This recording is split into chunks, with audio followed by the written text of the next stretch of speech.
Hello everyone, I'm Carolyn and I am a military child of a Marine Corps family who has constantly had to move around the world my entire life. Being a military child means that from moving place to place and meeting new people, and sometimes in that process, you meet the wrong people, which I did. When I first moved here, I had a friend who was super kind and very endearing, but I didn't notice all the warning signs like the farmer had in the story, which I'll share soon. So instead of clearing the negative influence from my life, I let it stay. And when, for example, when I made a team sport and she didn't, she'd made a complete 180 on me and started making snarky comments and tried to turn all my friends to do it with me.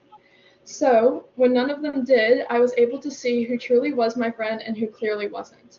At one point or another in everyone's lives, everyone struggles with finding people who will let them be themselves and who will actually value their friendship, unlike those who are untrustworthy and unfortunately come into our lives all too often.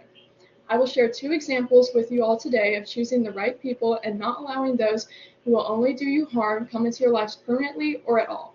The first example I will share with you today is from the Aesop Fables website, and the story is called An Ass and His Purchaser. In the story, a man goes to purchase a donkey, but he tells the owner that he will need to test the donkey to make sure that it has the right ethic and character.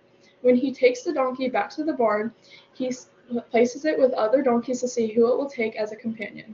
When he comes back, he sees that the donkey is taking companions with the laziest and greediest donkey in the barn. And seeing this, it shows the negative work ethic and character displayed by the donkey, and therefore the man takes the donkey back to its previous owner.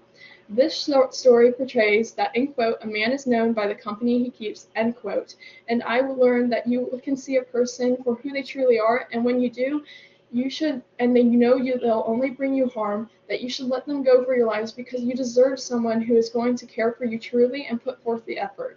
My second story is from the Collector website from the Greek mythology story Eros and Psyche. In the story, a beautiful princess Psyche is starting to take worshippers away from the goddess Aphrodite. Enraged by this, Aphrodite sends her son Eros to shoot at Psyche with an arrow that will cause her to fall in love with a hideous monster.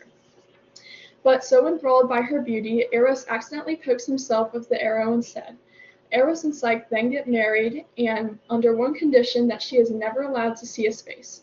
But soon Psyche grows very lonely and longs to see her sisters. But when her sisters arrive, they immediately become jealous and lust for their lavish lifestyle.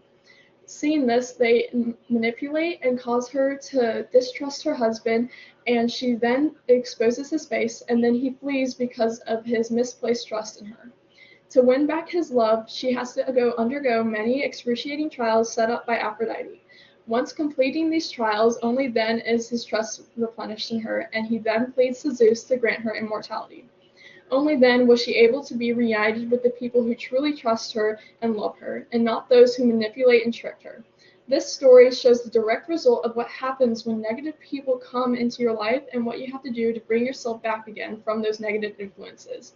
In summary, you should always let go of negative influences around you, and that sometimes distrust is very essential for our personal growth, and that it can cause us to make and achieve real relationships that can last up to a lifetime. And when I let go of that friend who was causing me to have a weight on my shoulders, I did feel that weight drop, and I no longer felt like I had to walk on eggshells around her.